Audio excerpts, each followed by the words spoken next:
आशा ही एक मध्यमवर्ग कुटुंबातील मुलगी होती. त्यांची परिस्थिती हलाखीची असल्यामुळे ती एका सुपर मार्केटमध्ये कामाला होती.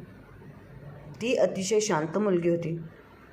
एक दिवस ऑफिसमध्ये असा एक व्यक्ती येतो की त्यामुळे आशाचं आयुष्यच बदलून जाते. एक कर्मचारी महिला एक वयोवृद्ध माणसाने खरेदी केलेल्या सामानाच्या बिलाचे पैसे देत होती. पण काही वेळात मॅनेजर मॅडम त्या महिलेला कामावरून काढून टाकतात. त्यानंतर जे काही होते ते खूपच चकित करणारे होते आणि अविश्वसनीय होते. असे काय झाले होते म्हणून त्या महिलेला आपली नोकरी गमवावी लागली होती? त्या महिलेचे नाव होते आशा माळे. आशा माळेचे आयुष्य अगदी शिस्तबद्ध आणि लयबद्ध पद्धतीने चालू होते. कितीतरी वर्षापासून ती त्या सुपरमार्केटच्या कॅश काउंटरवर काम करत होती. तिथे प्रत्येक दिवशी हजारो ग्राहक येत जात असायचे. त्यांच्या सवयी, त्यांचे स्वभाव, त्यांचे हावभाव सर्व काही आता जणू तिच्या ओळखीचे झाले होते. काही लोक नेहमीच घाईत असायचे, काही लोक नम्रपणे बोलायचे, तर काही विनाकारण चिडवत असायचे. परंतु त्या दिवशी काही वेगळेच झाले. तिच्यासमोर उभी असलेली एक वयोवृद्ध व्यक्ती, त्या व्यक्तीचे नाव बलदेव कापूर, आपले खिसे तपासत होते. त्यांच्या डोळ्यामध्ये काहीशी असामान्यता, तो अविश्वास, तो आत्मविश्वास जो नेहमी वयोवृद्ध माणसांच्या डोळ्यामध्ये दिसतो, तो आता भीतीमध्ये बदललेला दिसत होता. त्यांचे थरथरणारे हात त्यांची भीती अजून दर्शवत होते. अशातच ते म्हणाले, "मी कदाचित घरी विसरलो माझं पाकीट." त्यांचा आवाज अगदी कमी झाला होता. जणू काही ते स्वतःची लाज लपवण्याचा प्रयत्न करत होते. अशा चेहऱ्यावर त्यांच्या चेहऱ्यावर दिसणारे भाव ओळखले. त्यांच्या आजूबाजूला रांगेत उभे असलेले लोक हळूहळू नाराजी व्यक्त करू लागले. कोणी मोठे डोळे करून पाहत होतं, तर कोणी आपल्या हातातील घड्याळाकडे पाहत होते. पण आशाची नजर मात्र फक्त बलदेवरावांकडेच होती, कारण एका छोट्याशा चुकीमुळे बलदेवरावांची अवस्था खूपच वाईट झाली होती. एक क्षणभर तिने विचार केला. मग कोणाला काही न विचारता तिने लगेचच आपल्या पर्समधून पैसे काढून बलदेवरावांचे बिल भरले. त्यानंतर, "सर्व ठीक आहे काका," असे ती स्मित हास्य करत म्हणाली, जसे काही झालेच नाही. बलदाजीरावांच्या डोळ्यामध्ये त्या क्षणी पाणी आले होते.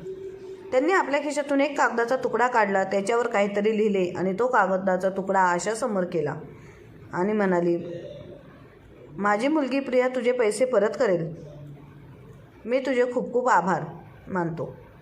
त्यांच्या शब्दांमध्ये कृतज्ञतेचे भाव होते आणि सोबतच अजून काही होते. एक खोल थकवा. कदाचित ही त्यांच्या जीवनाची दुसरी गोष्ट होती. त्यानंतर ते हळूहळू तिथून निघून गेले आणि आशाने कोणताही विचार न करता त्यांनी दिलेला कागदाचा तुकडा आपल्या युनिफॉर्मच्या खिशामध्ये ठेवला. परंतु प्रत्येकाच्या नजरेमध्ये तिने काढलेली ही कृती काही वेगळेच सांगत होती. तिथेच बाजूला उभा असलेला त्याच सुपरमार्केटमध्ये काम करणारा एक कर्मचारी, त्याचे नाव राकेश शर्मा होते. तो आशाला म्हणाला, "तू खूपच भोळी आहेस. असे लोक कधीच पैसे परत करत नाहीत." आशाने हलकेसे स्मितहास्य केले, पण ती काहीच बोलली नाही. कारण तिला माहीत होते, काही गोष्टी बदलीच्या भावनेने किंवा आपण दिलेल्या आपल्याला परत मिळेल अशा भावनेने कधीच करायच्या नसतात. परंतु आशाने केलेल्या या छोट्याशा कृतीची तिला एवढी मोठी शिक्षा भोगावी लागेल असा तिने विचारसुद्धा केला नव्हता. काही मिनिटांनंतरच सुपरमार्केटचे अतिशय रागीट मॅनेजर मीरा आयरने आशाला आपल्या ऑफिसमध्ये बोलावून घेतले. त्या ऑफिसमध्ये गेल्याबरोबर आशाला गारवाच जाणवू लागला. तिथे सर्व काही अगदी व्यवस्थित होते, परंतु ती जागा आशाला नेहमीच वेगळी वाटायची. मॅनेजर मीरा आयर आपल्या खुर्चीवर बसली होती. तिच्या डोळ्यांमध्ये तोच राग, तशीच व्यावसायिकता दिसत होती. "तू कंपनीचे नियम तोडले आहेस." आशा मीरा आपल्या हाताची घडी घालत म्हणाली, "मॅडम, मी फक्त एक गरजवंताची मदत केली." आशाने अगदी संयमी शब्दात आपल्या मॅनेजर मॅडमला उत्तर दिले. आशा ही एक मध्यमवर्गीय कुटुंबातील स्त्री होती. ती व्यक्तिगत भावनेची गोष्ट नाही आहे, ती नियमांची गोष्ट आहे आणि इथे नियमांचे उल्लंघन केलेलेही कधी सहन केले जाणार नाही. त्यामुळे तुझा कॉन्ट्रॅक्ट इथे संपवण्यात येत आहे. काही क्षण आशाचा विश्वासच बसत नव्हता की तिने बरोबर ऐकले आहे का? एवढ्या वर्षाची मेहनत, समर्पण, प्रामाणिकपणा, सर्व गोष्टी एका क्षणात संपून गेल्या. परंतु आशाने कोणत्याच प्रकारचा विरोध केला नाही. आपले कर्तव्य समजून तिने लगेचच आपले ओळखपत्र काढून मीरा मॅडमच्या समोर टेबलावर ठेवले. आशाच्या कृतीने मीराला पुढे काही बोलण्याची गरजच पडली नाही. सुपर मार्केटमधून बाहेर पडताना आशाने एक दीर्घ श्वास घेतला. तिचे आयुष्य आता एका वेगळ्या वळणावर आले होते. आता तिला माहीत नव्हते की पुढे काय होणार आहे. घरी पोचल्यानंतर तिने लगेचच आपल्या बाबांना, विक्रमरावांना सर्व काही सांगितले. ते अगदी शांत स्वभावाचे होते, परंतु आज त्यांच्या डोळ्यामध्ये एक चिंता दिसत होती. तो अगदी बरोबर केलेस मुली. प्रत्येक चुकी पश्चाताप करायला लायक नसते. त्यांच्या बोलण्यात आपलेपणा होता. आशाचा छोटा भाऊ अर्जुन नेहमीच रागीट स्वभावासाठी परिचित होता. तो नाराजी व्यक्त करत म्हणाला, हा अन्याय आहे, याला असेच सोडून द्यायला नको. आशा म्हणाली, अर्जुन, मला बदला घ्यायचा नाही आहे. मला फक्त एकच गोष्ट समजत नाही की जग चांगल्या गोष्टीला कमजोर का समजते. तेवढ्याच फोनची रिंग वाजली. आशाने फोन उचलला. दुसऱ्या बाजूने अगदी हळू आवाजात आवाज आला. आशा माडे, मी प्रिया कपूर बोलत आहे. माझ्या बाबांनी तुझ्याविषयी सांगितले, मला तुला भेटायचं आहे. तिच्या आवाजामध्ये कृतज्ञता तर होतीच, पण अजून काहीतरी होते रहस्य. जे काहीतरी रहस्य आशाचे आयुष्य गजून गुंतागुंतवणुकीचे बनू शकत होते. आशाला त्या रात्री झोपच लागली नाही. प्रिया कपूरचा आवाज अजूनसुद्धा तिच्या कानात घोंगत होता. तिच्या बोलण्यात कृतज्ञता तर होतीच, परंतु तिच्या बोलण्याच्या पाठीमागे दुसरी कोणती तरी गोष्ट दडलेली होती. अशी गोष्ट होती जी फक्त धन्यवाद बोलून संपत नव्हती. सकाळ होताच आशाने सावधगिरीने कोणते कपडे घालायचे ते ठरवून घेतले. तिला माहीत नव्हते की ही थेट तिच्यासाठी काय घेऊन आली आहे. परंतु एक विचित्र भावना तिच्या मनामध्ये दडली होती. ती त्या हॉटेलमध्ये भेटणार होती. ते हॉटेल जास्त मोठे नव्हते. लाकडाचे जुने टेबल, हलकाचा चहाचा सुगंध आणि काही निवडक ग्राहक. आशा जेव्हा तिथे पोचली तेव्हा प्रिया तिच्या अगोदर तर एका कोपऱ्यातल्या टेबलावर बसली होती. तिचा चेहरा शांत होता, परंतु तिचे डोळे बेचैन होते. ती जास्त अहंकारी किंवा श्रीमंत वाटत नव्हती. काही सेकंदात दोघींमध्ये कोणतेच बोलणे झाले नाही. दोघी शांत बसल्या होत्या. मग प्रिया लगेचच मुद्द्याला हात घालत म्हणाली, माझ्या बाबांना विसरभोळेपणाचा त्रास आहे. तेव्हा आशाला वाटले की आपण बरोबर ऐकले की नाही. काय ऐकले आपण? प्रियाचे बोटे चहाच्या कपाबरोबर खेळत होती. तिचा आवाज स्थिर होता, परंतु तिच्या बोलण्यात एक चढउतार होता जो तिची असहाय्यता दर्शवत होता.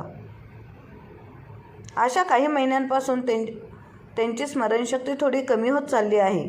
कधी कधी त्यांना त्यांच्या जुन्या गोष्टी लक्षात राहत नाहीत. कधी घराकडे येणारा रस्ता ते विसरतात, तर कधी आपले नातेवाईक ओळखण्यामध्ये सुद्धा ते चूक करतात.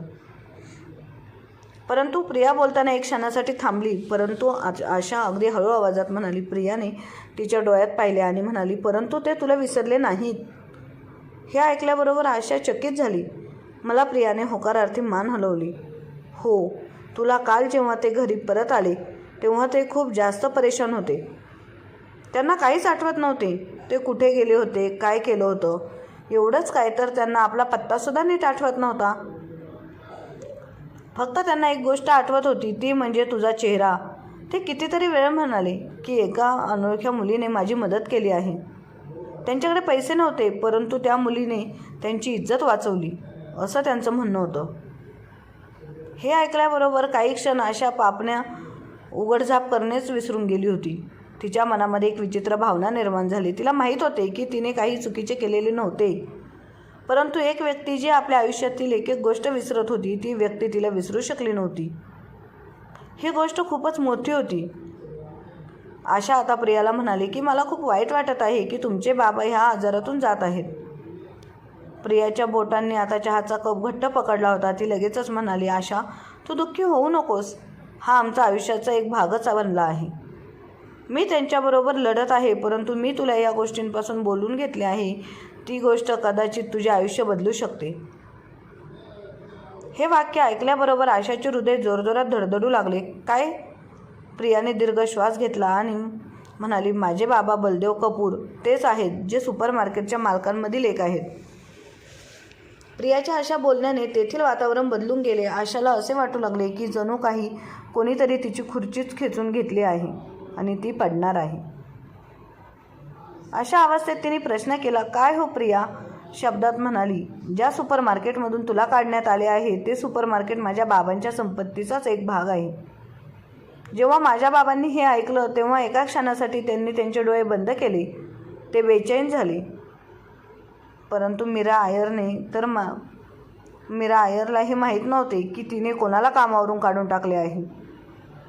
प्रियाच्या आवाजामध्ये आता एक वेगळाच राग होता. जेव्हा मी माझ्या बाबांना काल रात्री तुझ्याविषयी बोलताना ऐकले तेव्हा मला शंका आली, म्हणून मी सुपरमार्केटची CCTV रेकॉर्डिंग चेक केली. त्यामध्ये सर्व काही पाहिले.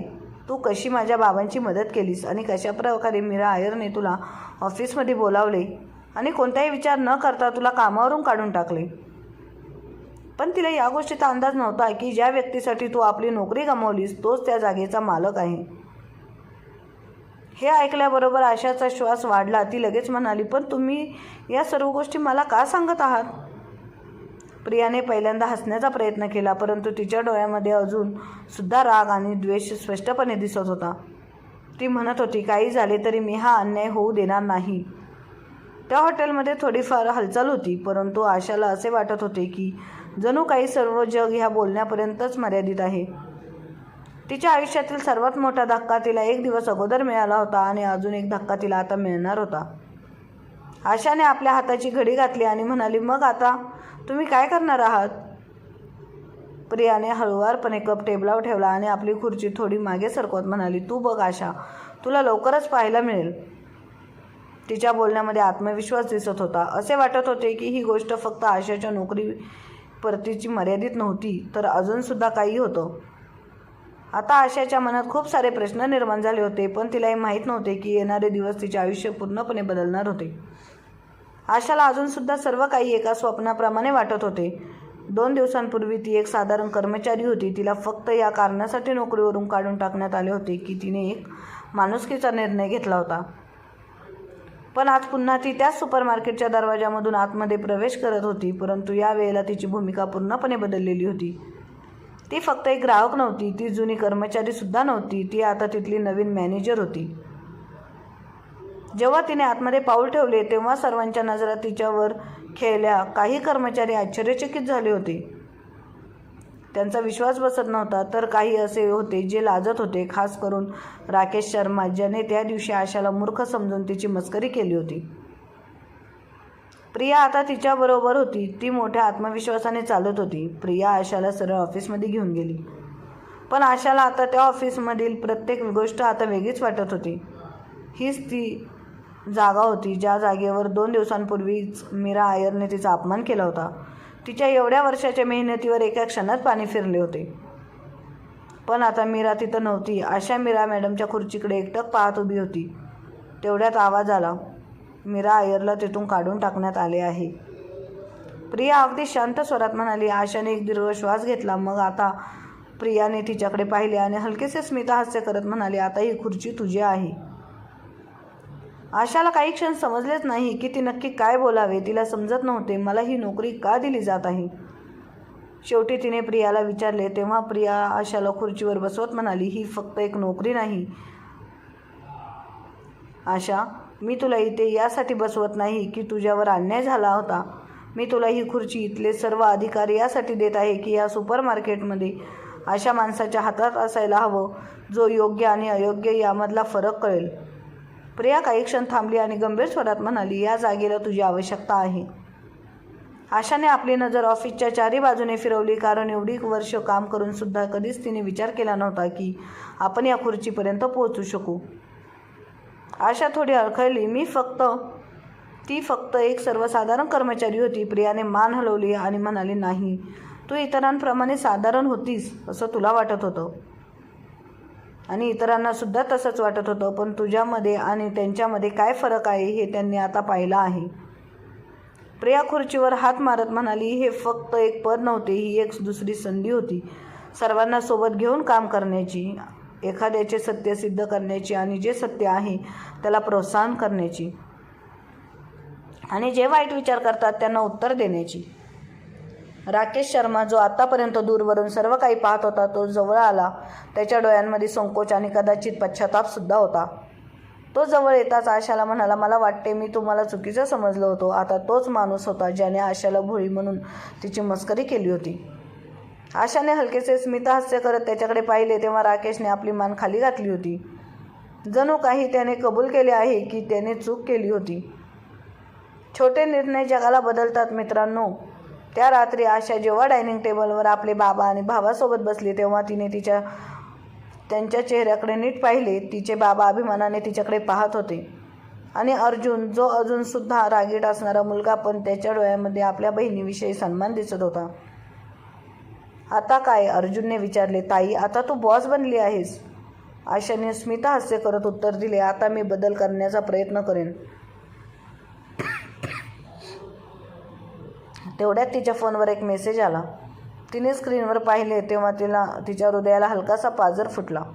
आशा, मी आजकाल खूप साऱ्या गोष्टी विसरून जातो, पण तुला कधीच विसरणार नाही. धन्यवाद, बलदेव कपूर. आशाच्या डोळ्यात पाणी आले. तिने हळूच उत्तर टाईप केले. मी सुद्धा तुम्हाला कधीच विसरणार नाही.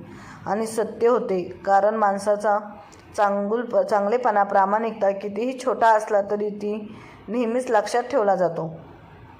तर मग मित्रमैत्रिणींनो, तुम्हाला आजची कथा, माणुसकीची कथा कशी वाटली कमेंट बॉक्समध्ये नक्की कळवा. कथा चांगली वाटली असेल तर लाईक, शेअर, सबस्क्राईब नक्की करा. धन्यवाद.